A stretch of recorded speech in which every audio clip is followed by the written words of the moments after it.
We will now insert some connecting rods, and I will zoom in a bit like so. Then we select the starter catalog and right drag an extrude shape, and we'll drop it here on the center point of this hole.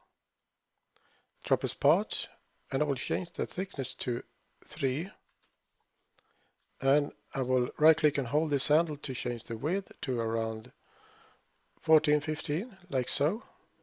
Then I will drag this handle so to extend this connecting rod to around 80, and then I'll turn the camera to this side, and I will drag another extrude shape and drop it here on this side.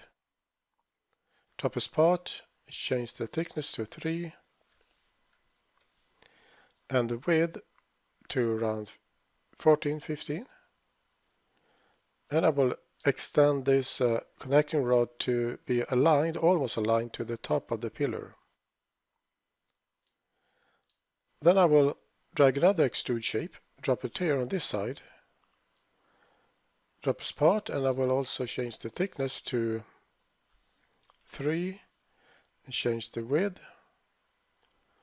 like so, and then I will drag this handle so it will go a little bit further than the hole of the cylinder. And then I will drag another extrude shape and drop it on this side, drop a spot and change the thickness to 3 and the width. And this connecting rod will eventually go inside the cylinder. But I will move the camera to top front right and fit scene, and later we will change the look of the connecting rods.